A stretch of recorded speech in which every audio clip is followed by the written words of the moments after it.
అందుకే దాన్ని దృష్టి పెట్టుకుని ఇవాళ దేశంలో కూడా ఇవాళ దాదాపు 50,65,000 బడ్జెట్ ఉన్న ఈ దేశాన్ని కూడా ఒక మహిళ అయినటువంటి మహిళా ఆర్థిక మంత్రి ఉన్నటువంటి నిర్మలా సీతారామన్ గారి చేతిలో ఉన్నది.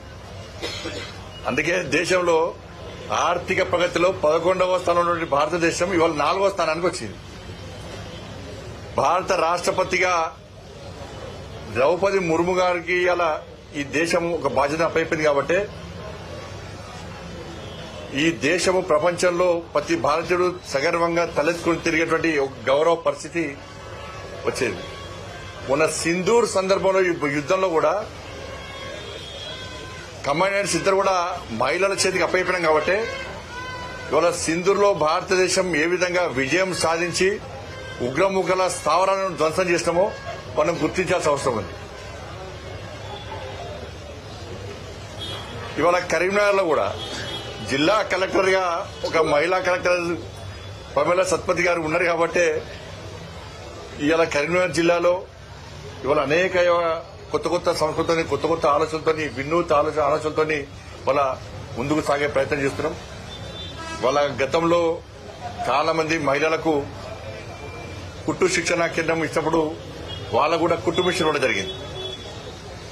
మొన్న చాలా మంది మహిళలు గౌరవ కలెక్టర్ గారిని కలవడం కలిసి మేము పీజీ చేస్తాం సార్, మేము బీటెక్ చేస్తాం సార్, మేము డిగ్రీలు చేస్తాం సార్, మేడం మాకు ఉపాధి లేదు మేడం అని చెప్పి చాలా మంది గౌరవ కలెక్టర్ గారిని కలిసిన తర్వాత మహిళా ప్రాంగణంలో వారికి శిక్షణ ఇవ్వడం, వారికి లైసెన్స్ ఇవ్వడం, వారికి దాదాపు 2 నెలల పాటు అన్ని వసతులు కల్పించి వాళ్ళకి ఎలాంటి ఇబ్బంది లేకుండా అన్ని వసతులు కల్పించి వాళ్ళకి ఆటోస్ ఇవ్వాలని చెప్పి ఒక ఆలోచన వచ్చిన తర్వాత మీకు తెలుసు మొన్నటిదానికి నిన్ననే సైకిళ్ల పంపిణీ కార్యక్రమాన్ని నిన్న ముగించినాం. నిన్న 10th class girls boys 10th students అందరూ కూడా గవర్నమెంట్ స్కూల్ స్టూడెంట్స్ అందరూ కూడా అది కూడా కలెక్టర్ గారు బేటీ బచావో బేటీ పడావోలో సైకిల్ ఇచ్చే ప్రయత్నం చేయడం, పాదయాత్ర సందర్భం కూడా ఒక సంఘటన జరగడం, ఇవన్నీ కూడా ఆటోస్ కూడా ఇవ్వాలని చెప్పి ఆలోచనతోని వారు ముందు రావడం. నేను గతంలో ప్రయత్నం చేసినా కానీ ఎవరు ముందు రాలే ఇద్దామని చెప్పాను. కానీ కలెక్టర్ గారు చొరవ తీసుకుని వాళ్ళకు శిక్షణ ఇచ్చి వాళ్ళకి లైసెన్స్ ఇచ్చి అన్ని రకాల వాళ్ళకు ప్రోత్సాహాన్ని ఇచ్చిన తర్వాత మనం కూడా ఈ ఆటోస్ ను సంబంధిత కంపెనీతో మాట్లాడి సిఎస్ఆర్ ఫండ్స్ ద్వారా మాట్లాడి వాళ్లకు ఏ ఒక్క రూపాయి కూడా వాళ్ళు చెల్లించాల్సిన అవసరం లేదు.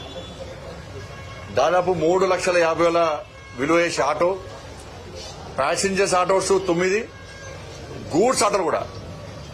అంటే నాకు తెలిసి ఈ తెలంగాణ రాష్ట్రంలో ఎక్కడ కూడా మహిళలు గూడ్స్ ఆటోలు నడుపుతలేరు ఎక్కడ కూడా. అంటే మేము ఏదైనా చేయగలుగుతాము, ఏదైనా సాధించగలుగుతాము, ఏ విధంగా కష్టపడగలుగుతామని చెప్పి వాళ్ళ కరీంనగర్ లో ఇలా బీటెక్ బిఏలు దాంతోపాటు కుటుంబ పోషణ కోసం ముందుకు వచ్చిన మహిళలందరూ కూడా ముందు రావడం చాలా గూడ్స్ ఆటోలు కూడా వాళ్ళకి ఇవ్వడం జరిగింది.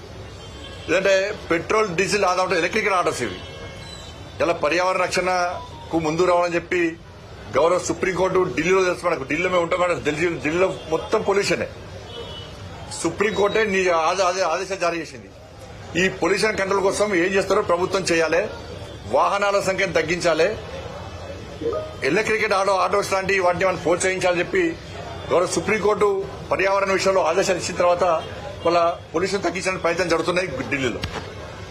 దాన్ని దృష్టిలో ఉంచుకొని ఎలాంటి డీజిల్ పెట్రోల్ లేకుండా దానికి ఇంజన్ కూడా ఉండదు, డైలీ ఛార్జింగ్ పెట్టుకోవడము, ఆటోను నడుపుకోవడం, డీజిల్ పెట్రోల్ ఏ ఉండదు దానిలో.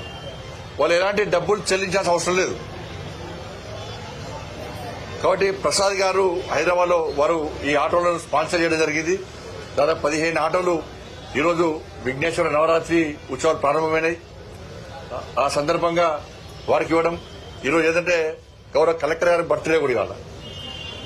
వారు కూడా ఒక మంచి ఆలోచనతోని ఇప్పుడే తెలిసింది మాకు కూడా. కాబట్టి ఒక మంచి ఆలోచనతోని ఆటోలు ఇస్తున్నాం కాబట్టి తప్పకుండా మీరు వాళ్ళు ఆటోలు మంచిగా నడుపుకోవాలి, నిబంధనలకు అనుగుణంగా నడుపుకోవాలి.